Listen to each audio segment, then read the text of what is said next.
네, 안녕하십니까. 네, 김대현입니다. 정례 발표 한 가지 하겠습니다.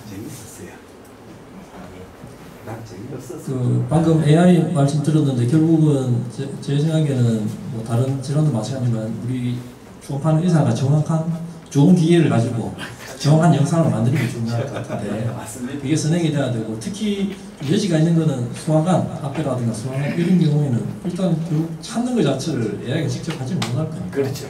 우리가 우리 의사의 역할이 아주 좀 더 연동이 있지 않을까 많습니다. 자, 케이스 하나인데요. 한번 보십시오. 29세 남자 환자이고 뭐 전혀 무증상 환자인데 한번 저희 병원에서 초음파를 했는데 이런 소견이 있습니다. 보십시오. 리버 랩트 로브의 오발한 쉐입의 변개가 명확하고 안쪽에 약 에코제닉한데 약간 믹스 FA 패턴으로 보이는 메스가 보이고 있습니다. 네.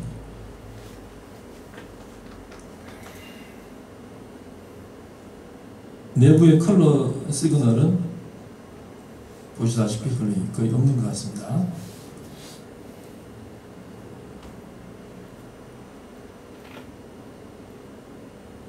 네. 다시 한번 볼까요? 어떻습니까? 리버 파렌카임은 뭐 CLD 패턴이나 이런 건 아닌 것 같죠? 리버는 시로틱하지도 않고 크로니컬 리버 디지즈의 패턴은 아니신 것 같고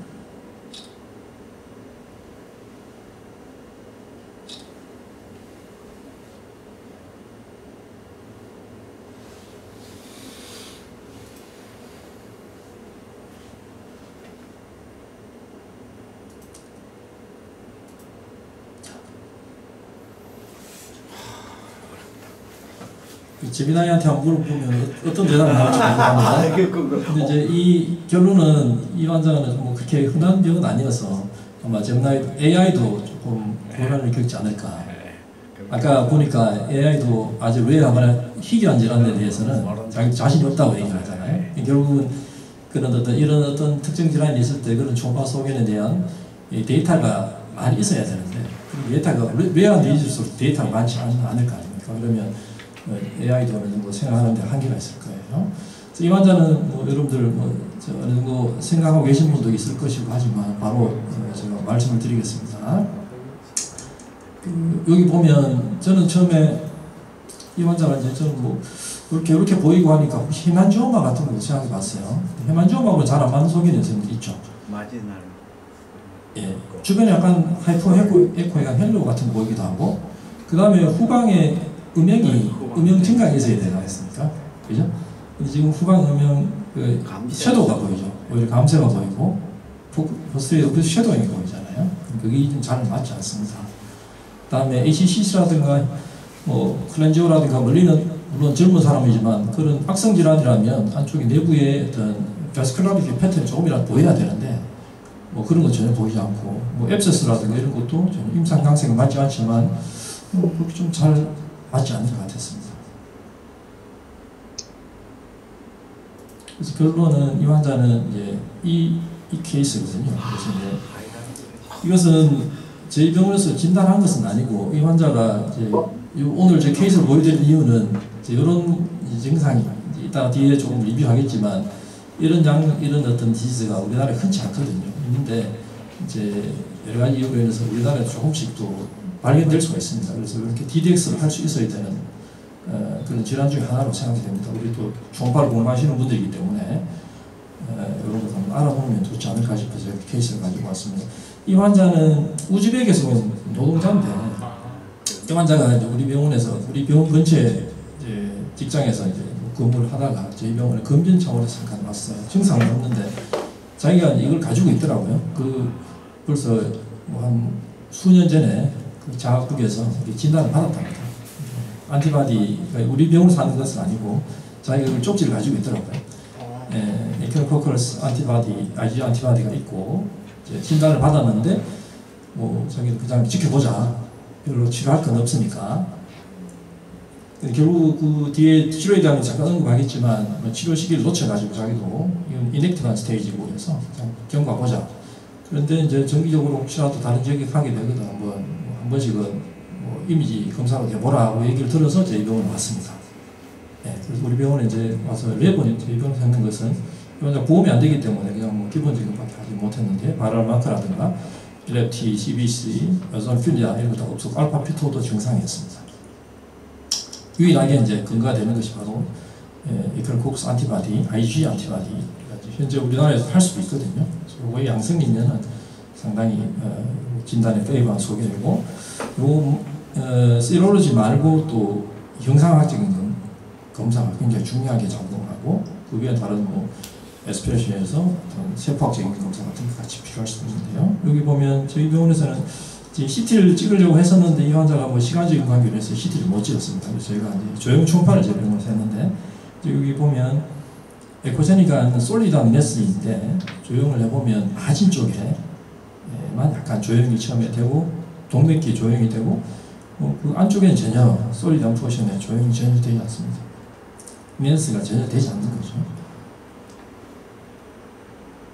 결국은 이게 석회화된 변변, 디제너레이션이 다 되고 석회화된 변변이라고 보시면 되겠습니다. 이제 헤파틱 하이드로티시스트의 물론 스테이지에 따라 다르긴 하지만 보통은 마진 쪽에 정상적인 리버하고 접해 있는 그 부위에만 약간 알츠하이머 페이스에 이넨스가 조금 되고 그 다음에 이넨스가 전혀 안 되는 것이 일반적인 양상이라고 되어 있습니다. 리뷰를 간단하게 하고 한번 이제 스테이지별로 우리가 초음파에서 나타나는 소견이 다양하거든요. 이 환자는 결국 CE 스테이지, 또 레이처에서 제시하는 스테이지에 보면 인액티브한 스테이지 4 정도 됩니다. 여기 보면 그 전에 잠깐 언급을 하면 예전에 이제 기생충학 시간에 배웠던 걸 한번 생각해 보십시오. 원인균은 에키노코쿠스, 에크라뉴로시스, 멀티로큘라이시스 이렇게 이제 두 가지가 되어 있고 우리 흔히 시스틱한 에키노코쿠시스가 CE라고 그러는데 이게 더 흔하고요. 천천히 진행이 되고 수년 감염이 돼서도 수년 동안 증상이 없는 경우가 많다고 합니다. 알베올라 에키노코쿠시스는 아주 진행이 빠르고 예후가 안 좋은 것으로 되어 있습니다. 여기 이제 그라뉴로시스가 원인되는 것이 시스틱 타입이고 멀티로큘라리시스는 알베올라 타입으로 보통 이렇게 연관되는 그 균주가 되겠습니다. 리버에 한 5-60% 정도 보통 변변이 오고요. 런과 스핀, 키드니, 브레인까지 침범할 수 있다고 되어 있습니다. 인수 공통 감염이고 여기 이제 호스트가 중요한데 종숙주가 이제 개나 여우라고 되어 있습니다. 중간 숙주가 뭐 양이라든가 염소라든가 돼지, 인간도 중간 숙주에서 속하는 것으로 되어 있고 이렇게 엔데미어가 이제 굉장히 중요하겠죠. 주로 뭐 이렇게 목축업을 주로 하는 그런 나라에 대부분 다 있습니다. 이 환자도 이제 우즈베키니까 센트럴 중앙아시아 쪽이 많고 이제 미들리스트 중동 지역이라든가 남미라든가 아프리카 지역에 이쪽에 이제 엔데믹 에리어가 되겠습니다. 우리나라 연구를 케이스를 찾아보니까 2019년까지 그 뒤에는 통계가 없어요. 그거는 제가 AI한테 물어봤는데 39케이스가 현재까지 보고되어 있습니다. 그런데 83년에 세브란스에서 이제 우리나라 국내 감염으로 2케이스 보고된 거에는 대부분 나머지는 다 외국에서 감염이 됐던 사람이 우리나라에 이주해 왔던 사람 중에서 이제 진단된 케이스입니다. 이게 이제 왜 중요하냐면 이제 최근에 유행지역에서 입국한 외국인 노동자들이 한참 많아지지 않습니까? 국내 취업도 늘어나고 또 해당 지역으로 여행 갔다가 거기서 감염이 돼서 오는 국내인들도 있을 것이고 앞으로 포충증, 에크로코쿠스에 대해서 빈도가 조금 증가할 수도 있다는 생각이 듭니다.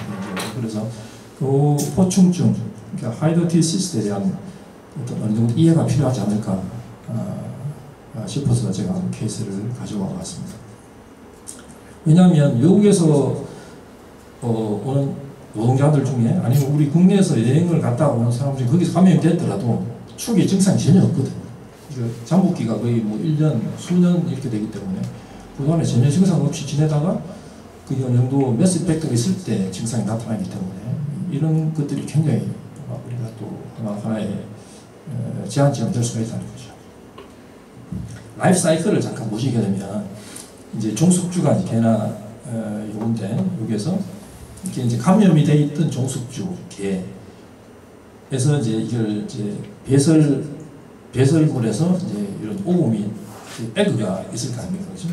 성충에서 에그가 이제 감염된 에그를 배설하게 되면 그 배설물에 오염된 여러 가지 물이라든가 흙이라든가 채소라든가 이런 것들을 이제 이런 중간 숙주, 사람을 포함한 중간 숙주가 이제 섭취를 했을 때, 그러니까 오염이 되는 걸 이제 먹었을 때 사람으로 따지면 이걸 이제 섭취하게 되면 그것이 이제 장에서 이제 그 오금에서 에그가 부활해서 라바 형태로 유충이 된다.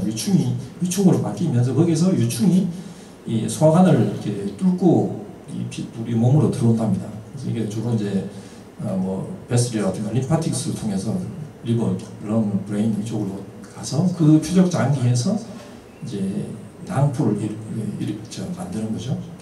에케포랄 시스트를 만드는 형태. 그렇게 해서 감염이 되고 이제 사람이 아니고 만약에 이런 중간 숙주 중에서 어떤 동물이 양이라면 양의 그 몸속에서 기생충 감염이 있는 것을 이제 이런 종숙주가 다시 섭취를 하게 되면 이제 라이프 사이클이 또 감염이 되고 이런 식으로 해서 라이프 사이클이 이렇게 회전이 된다고 되어 있습니다.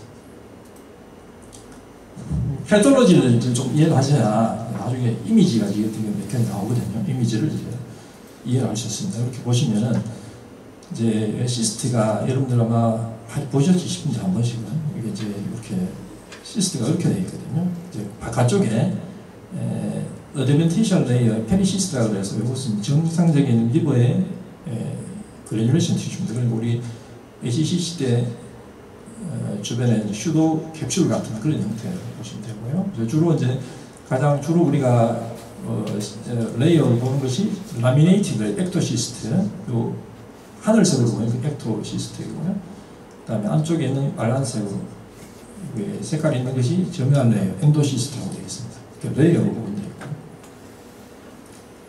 주층은 벽은 여기 라미네이티드 레이어하고 점유한 레이어로 구성되어 있고, 여기 보시면 좀 확대하면 결국은 점유한 레이어라고 하는 여기에서 결국 이제 감염이 돼서 여기서 이제 그로스를 한다. 이게 시스트가 그로스를 해서 여기 보면 여기 뭐 이렇게 나오죠. 버딩이 돼서 브루드 캡슐이라고 하는 형태로 이렇게 자라게 되고, 이것이 이제 어느 정도 딱 끊어지면 이게 자유롭게 떠다니면 이걸 도터 시스트라고 한다 그래요. 이제 일단 이미지에서 보면 이런 형태가 도터 시스트가 멀티플로 있는 것이 에케포갈 시스트의 액티브 폼의 전형적인 특징이거든요. 이런 식으로 해서 이제 진행이 된다는 거고, 그 다음에 프로토스콜렉스라고 뭐 그렇게 얘기가 있더라고요. 프로토스콜렉스는 요 안에 브루트 캡슐 안에 보면 후에 나중에 기생충의 뭐 이렇게 머리 부분이 되는 그런 부분을 프로토스콜렉스라고 합니다. 떨어져 나온 걸 도터시스라고 그러고, 그다음 뒤에 개념이 하이드티 샌드라고도 얘기가 나오는데, 무슨 이게 이제 뭐 치료를 하든지 아니면 디제너레이션 되게 되면 자연 경과상 이것이 서로 부서지거든요. 그래서 브루트 캡슐이라든가 도터시스트가 파괴가 되기도 하고, 디제너레이션 되면 이것이 떨어져 나와서 밑에 플루이드하고 섞여서 이렇게 있는 플루이드 레벨을 만드는 이것이 이제 하이드티 샌드라고 이렇게 되어 있습니다. 이미지에 보면 이런 것들이 보이거든요. 그 임상 양상이 이제 왜 중요하냐면 인큐베이션 피리어드가 이제 수년 정도 되기 때문에 처음에 감염이 됐는지 모르고 있는 경우가 상당히 있다는 거죠. 수년 동안 무증상으로 있다가 사이즈가 아주 커지거나 이제 리버 같으면 바이덕트를 컴프레션을 하거나 뭐 이렇게 되면 이제 존디스가 올 수 있을 것이고, 럽처가 된다든가 인펙션이 되면 그때 이제 병원에 와서 진단되는 경우가 있습니다. 이제 무엇보다도 이런 여러 가지 이런 목쪽의 부종사 있다든가 이런 개나 양이나 이런 특히 개나 여우와 연관이 되는 뭐 직업이라든가 히스토리, 컨택트 히스토리가 있는지 굉장히 중요할 것 같아요. 엔데믹 에리어에 갔다 왔다든가 직업이라든가 이런 거 중요할 것 같고요. 증상은 이제 뭐 각각 장기에 어떤 증상이 생길 수 있을 것이고, 전체적으로 뭐 이런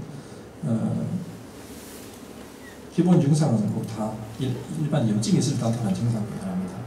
그래서 갑자기 트라우마 때문에 이게 럽처가 되는 경우도 있고, 아주 드물게 이게 럽처가 되면 애나필락시스가 올 수 있다고 되어 있습니다. 진단이 이제 중요한데, 진단이 사실은 굉장히 우리 흔히 말하는 하이 인덱스 오브 서스피션이 있어야 됩니다. 엔데믹 에리어에 갔다 여행객으로 갔다 왔다든가 아니면 거기서 살다 오신 외국에서 어떤 이주 여행자들, 이주민들에 대해서 이런 경우에 일단 만약에 초음파를 했는데 이미지가 이렇게 나온다. 그럼 한번 생각해 봐야 된다. 이미지가 초음파가 상당히 정확한 룰을 가지고 있다고 합니다. CT-MR는 전체적인 어떤 형태라든가 컴플리케이션을 아는 데 더 중요한 것이고, 이넨스 패턴은 앞서 우리 환자처럼 이제 리버 파렌카임 메스의 바깥쪽에 둘러싸여 있는 정상 리버 파렌카임 쪽에 페리페리 쪽에 이넨스가 좀 되는 것이 일반적인 형태라고 되어 있습니다. 세롤로지는 이제 에코노코쿠스 안티바디, IgG 안티바디가 있는데 엘라이자 검사나 이뮤노블랏 검사가 이제 우리나라에서 되고요. 센시티비티가 한 70~80% 정도 된다고 되어 있습니다. 그 다음에는 이제 시스트 자체를 아스피레이션을 좀 위험한 방법이긴 한데, 이제 사이토즈를 해서 그 안에 프로토스 콜렉스가 있는지, 라미네이트 멤브레인 같은 게 있는지 하면서 그걸 가지고 DNA라든가 이런 걸 안티바디 등을 체크하기도 한다고 되어 있습니다. 그런데 무엇보다 중요한 것은 아마 앞에 게 가장 중요할 것 같습니다. 앞에 히스토리하고 이미지가 가장 중요한 것으로 되어 있습니다. 그럼 이제 초음파 소견을 제가 조금 이따 말씀드릴 텐데, 여기 보면 WHO에서 이렇게 클래시피케이션 한 게 있어요. 2003년에. 여기 보면 시스틱 에카노코쿠시스를 기준으로 했을 때 C1, 2, 3A, 3B, 4, 5로 이렇게 했고, C1, 2는 액티브한 폼, 그리고 3는 트랜지션 폼이고 4, 5는 이넥티브한 폼입니다. 그리고 이제 스테이지에 따라서 치료가 달라지거든요. 우선 전체적인 모양이고, 이제 스테이지 1은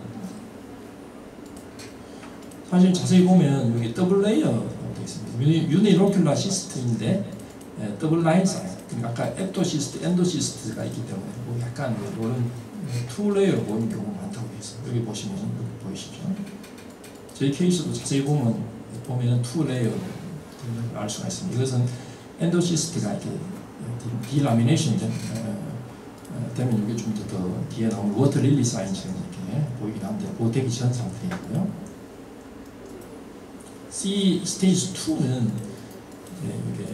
이게 이제 이런 경우가 C2, 3가 보통 여러분들 이미지에서 많이 전형적으로 보는 그런 형태가 되겠습니다. 멀티플한 도터 시스트가 있고 로젯 라이크 호니콤 패턴으로 보이는 형태, 아주 전형적입니다.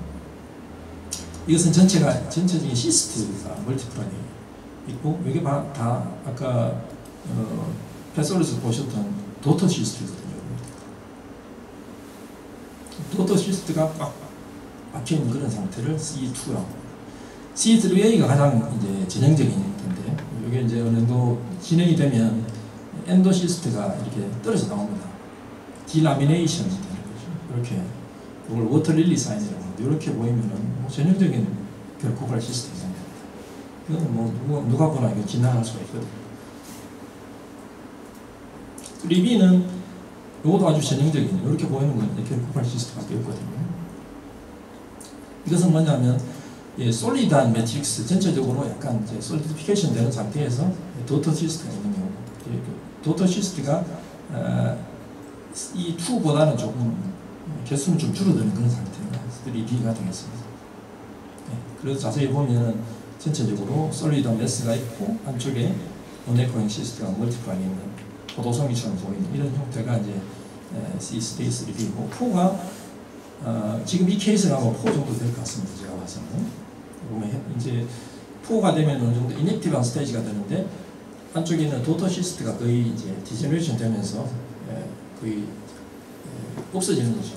파괴가 되는 거죠. 파괴가 되어버리면 안쪽에 믹스드 에코익 패턴, 솔리드한 하이퍼 에코익 패턴 보이고, 안쪽에는 약간 남아있는 이제 디제너레이션 된 부분들이 시스트 형태는 아닌데 도터 시스트는 안 보이지만 그런 형태가 섞여서 이렇게 보인다.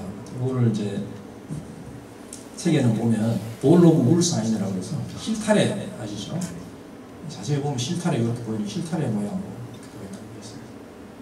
이게 전형적인 C4고, C5는 이제 완전히 더 이넥티브한 스테이지가 되면 이런 결국 디스트로픽 칼시피케이션이 옵니다. 그럼 그 안에 특히 림 쪽으로, 바깥쪽에 마진 쪽으로 해서 칼시피케이션이 이렇게 동반되는 이런 형태로 보이는 거죠. eggshell calcification.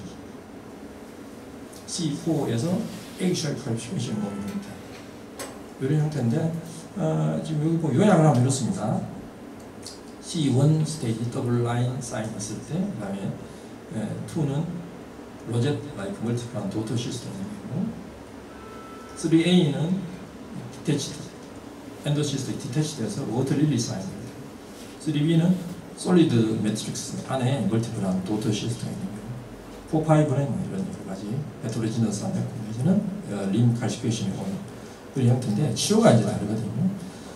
이제 치료는 스테이지 1하고 3A가 이제 사이즈가 5cm 이내인 경우는 알벤다졸을 쓰면 된다고 되어 있습니다. 그걸 뭐 상당히 이건 수개월 써야 된다고 되어 있고요.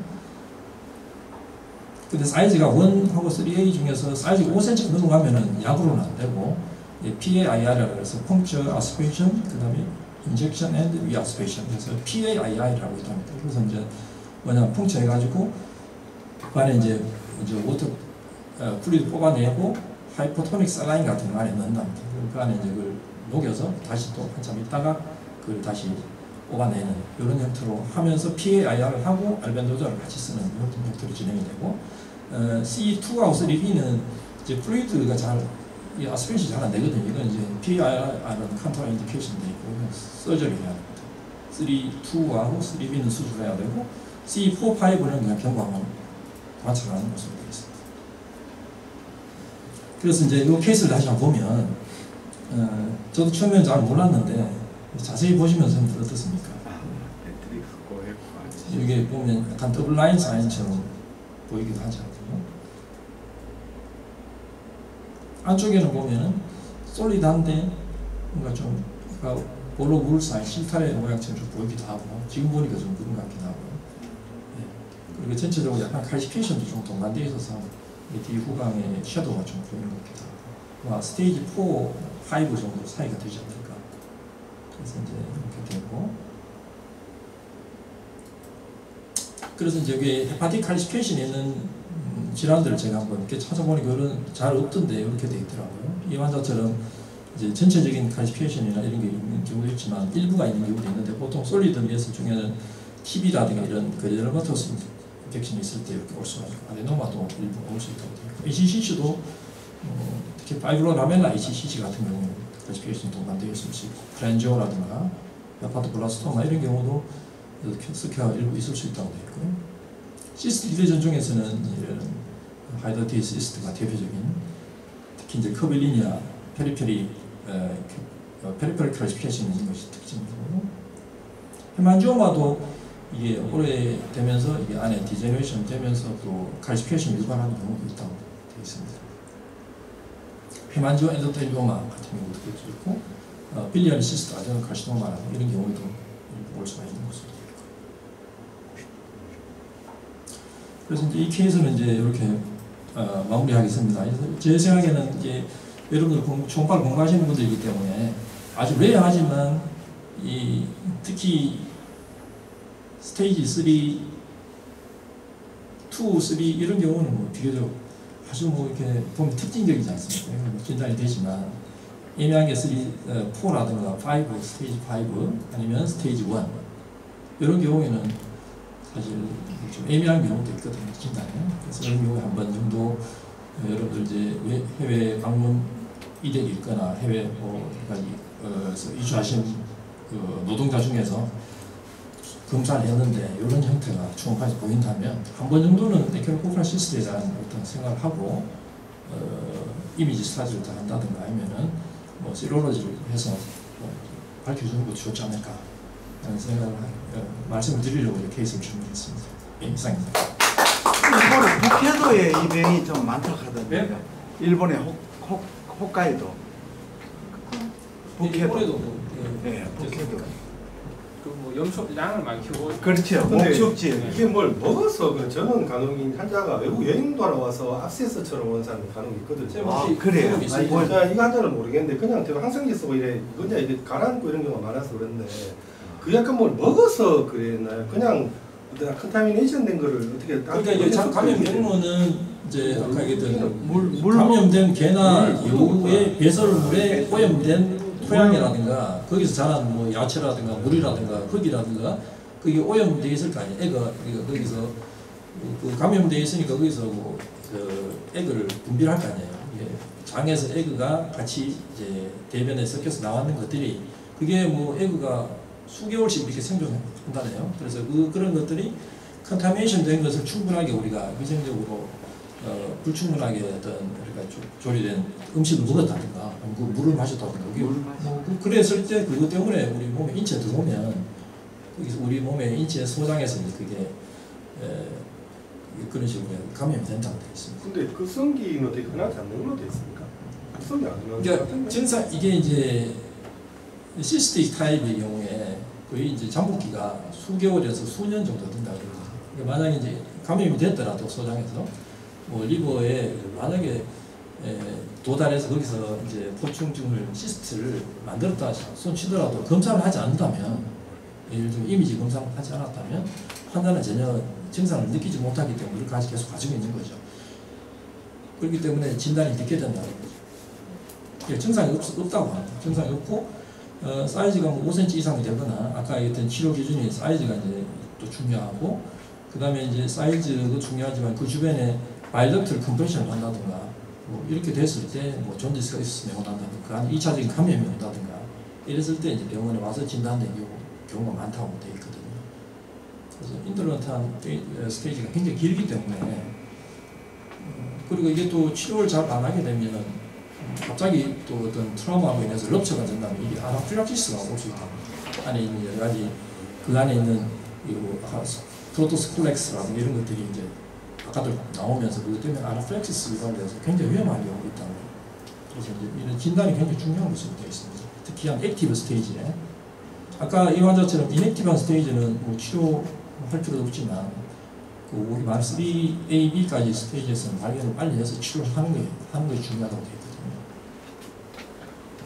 일본의 북해도에서는 제법 있답니다. 아, 그래요? 예, 샘물인 우물물이나 뭐 겨울에 있는 뭐 그런 걸 먹다가 걸린 거죠. 근데 뭐 조영제 컨트라스트 초음파 하시는 게 도움이 되는 겁니까? 아니면 그 돈도 없는데 돈 많이 그렇게 들었어요. 하는 이유는 사실 처음에는 제가 다른 어떤 솔리드한 메스일 수도 있기 때문에 그 안에 어떤 조형 패턴을 보기 위해서 안쪽에 바스큘라티라든가 이걸 마이크로 바스큘라 패턴을 보기 위해서 하는 거예요.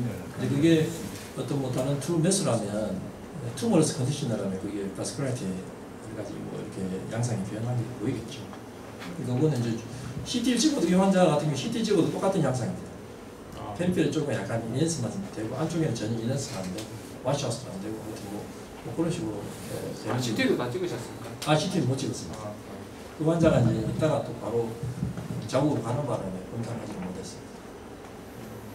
그래서 한번 이런 케이스가 있을 때 한번 DDX 질환에 한번 넣을 수 있지 않아야 될까 싶었어요. 말씀드리고.